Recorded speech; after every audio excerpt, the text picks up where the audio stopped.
The water was grey and thick, and the wind that skimmed it tasted of summer.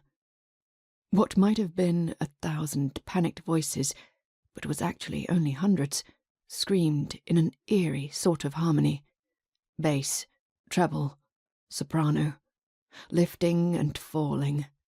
All around Rita Jolivet, frantic people swam or sank in the river, scattered along its bright surface. She wasn't frantic. Not yet, but her arms were tired, and her legs were tired, and the water closed over her head. The voices were snuffed. She heard only the pulse of the river in her eardrums then, stronger than even her own heartbeat. She kicked back to the surface, hands finding the air first, then her head and arms. Her long skirts billowed behind her, tangling in her legs, her corset cinched every breath. It was a messy way to die, an inelegant, undignified way. The water swallowed her down again.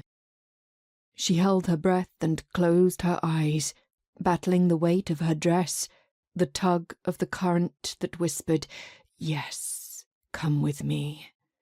Deeper. Deeper. She opened her eyes and found the sun overhead, a silvery pale glimmer that shifted and danced, a darker shadow just beside it, steadier, almond-shaped, a lifeboat. She mustered her energy, fought her way up again.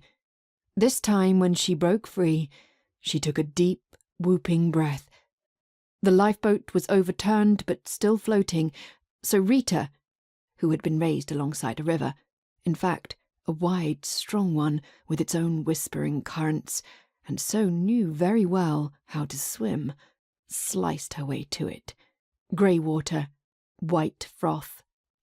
Her fingers dug into the ridges of the planking, and the boat gave an alarming tilt.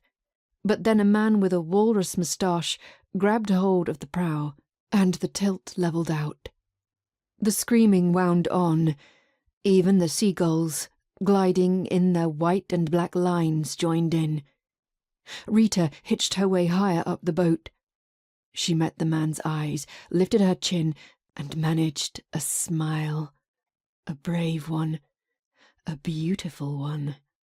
One that would, eventually, make its way around the world in posters and promotional stills and postcards, and inspire thousands of women, in their more intimate moments, to arrange their hair in just the way hers looked right now, freed from its pins, swept dark and dramatic across her pale brow, dampened curls clinging sensually to her cheekbones and shoulders and back.